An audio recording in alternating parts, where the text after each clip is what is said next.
रात्रीचं शांत मैदान, स्टेडियममध्ये दिव्यांची झगमग, प्रेक्षकांच्या मनात उत्सुकतेची हलकीशी धडधड आणि त्या सगळ्यात एक चेहरा, शांत, स्थिर, पण आतून भावनांचा महासागर उसळलेला. तो चेहरा होता रियान विल्यमसनचा.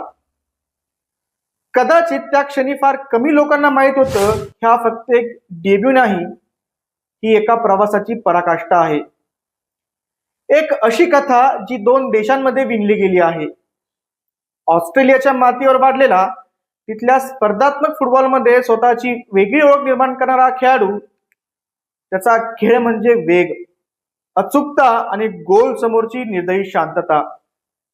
स्थानिक लीगमध्ये त्याने केलेले महत्वाचे गोल, दिलेले असिस्ट आणि निर्णायक सामन्यांमध्ये संघाला दिलेली साथ, हे सगळं त्याला ऑस्ट्रेलियामध्ये एक उज्ज्वल भविष्य देत होतं. पण प्रत्येक यशस्वी करिअरच्या मागे एक शांत प्रश्न असतो, आपण नेमकं कुणासाठी खेळतोय?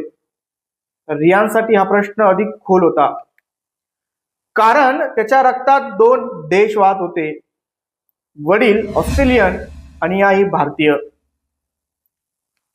आईच्या गोष्टीमधून, संस्कारामधून, त्या मातीतल्या भावनांमधून भारत त्याच्या मनात हळूहळू रुजत गेला. आणि एक दिवस त्या भावनेने निर्णय घेतला, एक कठीण निर्णय, धाडसी आणि हृदय पिळून टाकणारा निर्णय. ऑस्ट्रेलियाचं नागरिकत्व सोडणं, तिथली स्थिर कारकीर्द, सुरक्षित भविष्य आणि आधीच मिळालेली ओळख मागे ठेवणं, आणि भारतासाठी एक अनिश्चित पण मनाजवळचा मार्ग निवडणं. हा निर्णय कागदावर सोपा वाटू शकतो, पण तो घेताना एक खेळाडू आपला आयुष्याचा मोठा भाग पणाला लावतो. आणि मग तो क्षण आला. भारतीय जर्सी अंगावर चढून रियान मैदानात उतरला. स्टेडियम मधील प्रत्येक नजर त्याच्यावर खेळलेली होती. अपेक्षा, शंका, आशा सगळं एकत्र. घड्याळाचा काटा पुढे सरकावत होता. पहिलं मिनिट, दुसरं मिनिट, तिसरं मिनिट आणि चौथ्या मिनिटाला चेंडू त्याच्या पायाशी आला. एक क्षणाची शांतता आणि पुढच्या क्षणी जाळं हल्लं. गोल! तो फक्त एक गोल नव्हता, तो होता त्याच्या त्यागाचा आवाज.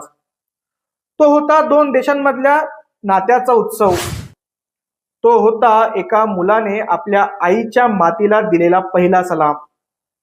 त्या क्षणी स्टेडियम मध्ये फक्त जल्लोष नव्हता, तर एक कथा जिवंत झाली होती. आज अनेक तरुण भारतात शिकतात, तिथून स्वप्न घेऊन परदेशात जातात, तिथे आपले कौशल्य सिद्ध करतात. हे सगळं योग्य आहे, पण रियानची कथा एक वेगळी दिशा दाखवते. कधी कधी यश म्हणजे फक्त मोठं होणं नसतं, तर योग्य ठिकाणी उभं राहणं असतं. रियान विल्यमसनने फक्त एक संघ निवडला नाही, त्याने आपल्या हृदयाचा आवाज ऐकला. आणि म्हणूनच त्याचा तो पहिला गोल फक्त स्कोरबोर्डवर नाही, तर प्रत्येक भारतीयाच्या मनात कोरला गेला आहे. तुम्हाला ही कथा कशी वाटली नक्की कमेंट करून सांगा. धन्यवाद.